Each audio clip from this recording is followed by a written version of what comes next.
update tayo guys, tungkol po ito sa nag-viral po ngayon na talagang sinabi po ng aktual ni Ma'am Amy Marcos tungkol po sa kanyang kapatid na si BBM, kung ano po talaga ang pagkatao.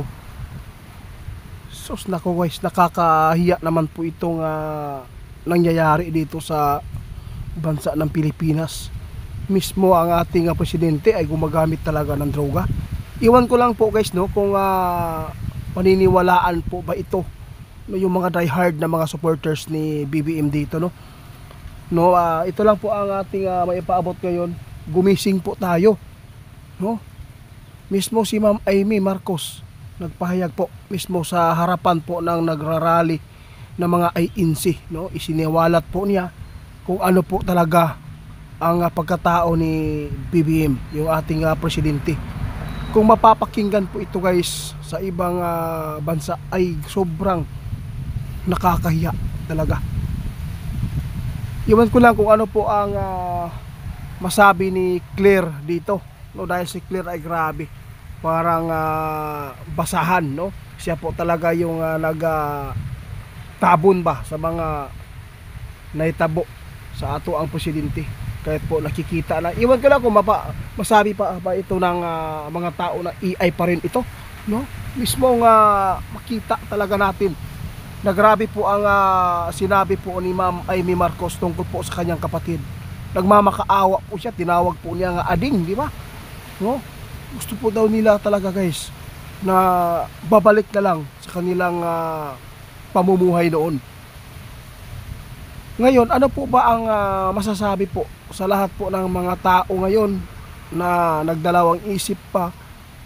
Sabi po ng iba, dahil po daw sa kasakiman po daw ni Amy Marcos, kaya niya yan nagawa na ibulgar yung gawain ni BBM. Akala po niya kaya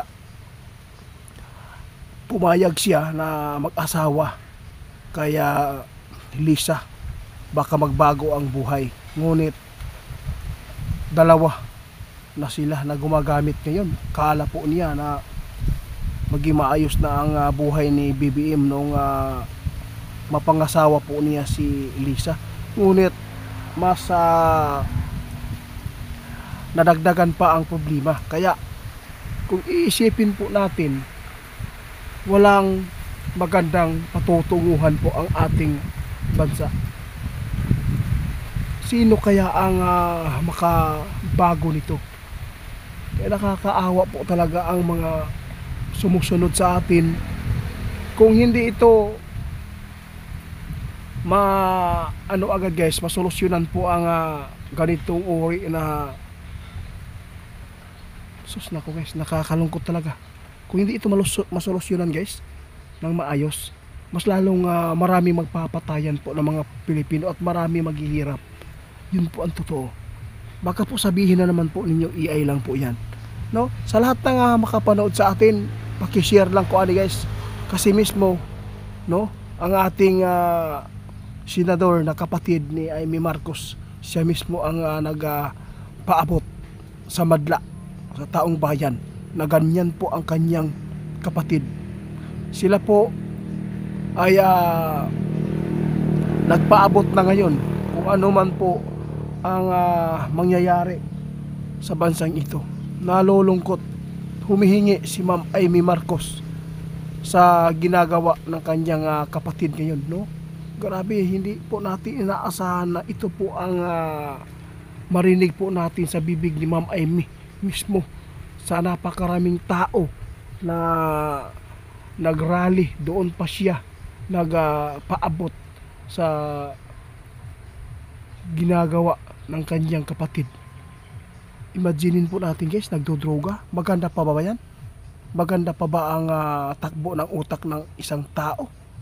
Tingnan po natin kung ano ang nangyayari sa flood control, kung bakit ganito, kung bakit nagkabukingan nung siya po ang leader po natin ngayon.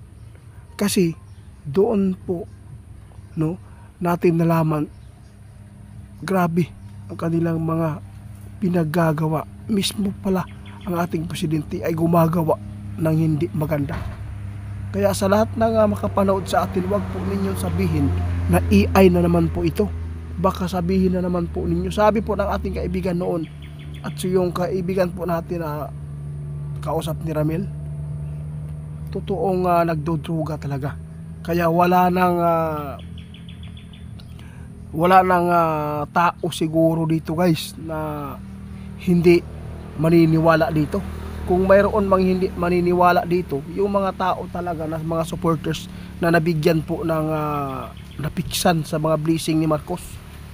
Nakakaawa ang ating bansa mismo. Si Digong noon, siya po ang namumuno sa atin.